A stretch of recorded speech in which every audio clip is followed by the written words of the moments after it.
আচ্ছা, তুমি না অফিসে যাওয়ার সময় 5,000 টাকা নিয়ে গেছিলা? আমি অফিসে কত টাকা নিয়ে যাই সেটাও তুমি খেয়াল রাখো? তো তুমি অফিসে যাওয়ার সময় কত টাকা নিয়ে যাবে এটা আমি খেয়াল রাখবো না? এটা তো স্ত্রী হিসেবে আমার দায়িত্ব। হ্যাঁ, আমি 5,000 টাকা নিয়ে গেছি, তো কি হয়েছে? কি হয়েছে মানে? তুমি সকালে অফিসে যাওয়ার সময় 5,000 টাকা নিয়ে গেছো, ফেরত নিয়ে আসছো মাত্র 500 টাকা। 4,500 টাকা তুমি খরচ করে ফেলছো। হ্যাঁ, আমি খরচ করছি, তো কি হয়েছে? আমি টাকা ইনকাম করে আমি খরচ করব না? খরচ করছো সমস্যা নাই, আমাকে তো জানতে হবে তুমি কি কাজে খরচ করছো।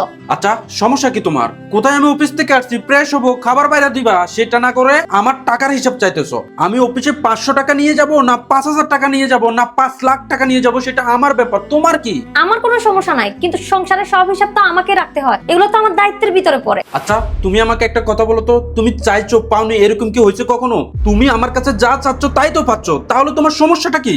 আমি তোমার বউ, আমার ভরণ পোষণের দায়িত্ব তোমার। আমাকে কি দিচ্ছ কি দিচ্ছ না সেটা তোমাকে বলিনি, তোমাকে জিজ্ঞেস করেছি বাকি 4,500 টাকা কোথায়। 500 টাকা যে ফেরত নিয়ে আসছি সেটাও অনেক। ওসমান, আমি তোমার সাথে ঝগড়া করতে চাই না, তুমি তাড়াতাড়ি বলো 4,500 টাকা কি করছো তুমি? একই কথা বারবার বলতে ভালো লাগতেছে না। আচ্ছা, এখন আমি কোথায় কি খরচ করছি না করছি সেটাও তোমাকে বর্ণনা দিয়ে বুঝাই দিতে হবে? তুমি বারবার কথা ঘুরাচ্ছ কেন? সকাল থেকে এই পর্যন্ত কি 4,500 টাকা তুমি খাই ফেলছো? তুমি এভাবে টাকাগুলো নষ্ট করবে এটা তো আমি মেনে নিব না। 4,500 টাকা তো আর খেয়ে ফেলা যায় না, কি করছো সেটা বলো। আমি মদ খাইছি, তোমার কোনো সমস্যা? শুনো, কোনো ফালতু কথা বলবা না। আমি জানি তুমি কোনো নেশা পানি করো না। 4,500 টাকা কি করছো সেটা বলো আমাকে। আম্মাকে পাঠাইছি, হয়েছে তোমার এবার?